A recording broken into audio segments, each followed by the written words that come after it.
That's good. Okay.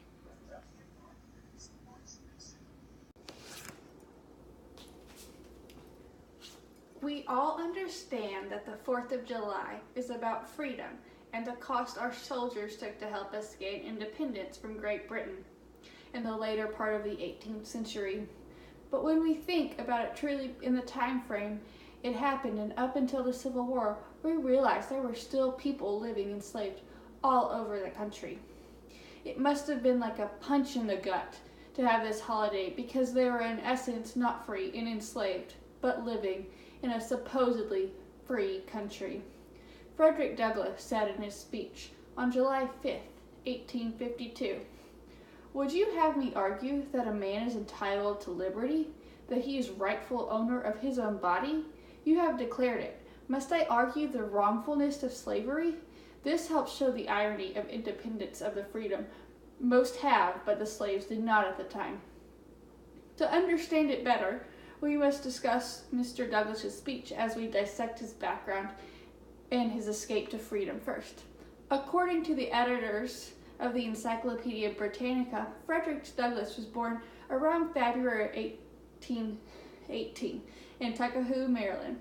He was separated from his mother as a toddler and only knew that his mother's master was his father, but never had met him. The mother of the family that he was a servant for broke the law by teaching him how to read. Her husband eventually found out, and therefore his education stopped, but he continued to trick and essentially be deceptive to the boys in the area, which is how he learned to read and write.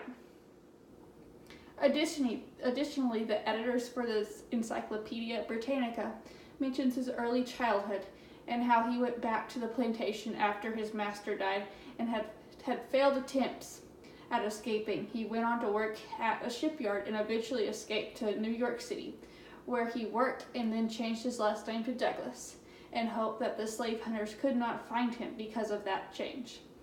All of his background reflects on his time period in the backdrop of this speaking occasion because of his experience from being a slave. In Abigail Kinsiski's article published on NPR's site on July 5th of 2017, she reiterates that at the time it was still 9 years till the Civil War began and eventually ended 4 years afterwards. She additionally recalls that the speech was given to approximately 500 abolitionists that were passionate about the issue of abolishing slavery. She also mentions that Douglass refused to celebrate the ironic holiday until the slaves were emancipated. Luckily, emancipation followed around 13 years later. Now that we understand the background of our speaker and the time period in which it took place, we can effectively see the irony of the holiday. Frederick Douglass's speech, titled, "What to the Slaves of the 4th of July," helped more abolitionists feel empowered to help end the terrible institution of slavery. The holiday Mr. Douglass spoke about was the 4th of July, and ironically, it was a holiday celebrating our freedom as a country. Douglass was born as a slave and then eventually escaped in his early adulthood. He knew what it was like to live in a free country and understand what it was like to not be free. This truly shows the sentiment of the time period of the holiday. During his speech, Douglass states, "The 4th of July is yours, not mine. You may rejoice, but I must mourn." It truly shows the luckiness you had if you were living in America and were not born enslaved. His speech promoted a betterment of society because it became one of many things to eventually lead to the abolishment of slavery. He showed the sorrow he felt and others felt about this terrible institution of slavery. He additionally calls out the churches who have not helped to progress the movement and speak out against holding slaves. I believe this helped become a changing point because it opened our eyes out. Chains came due to Frederick Douglass's speech because he was able to show what it felt like to be a slave, living with the irony of the time period. As we have looked back in time, we see the injustice and irony of what was truly happening and how Frederick Douglass portrayed the ironic and bittersweet moment.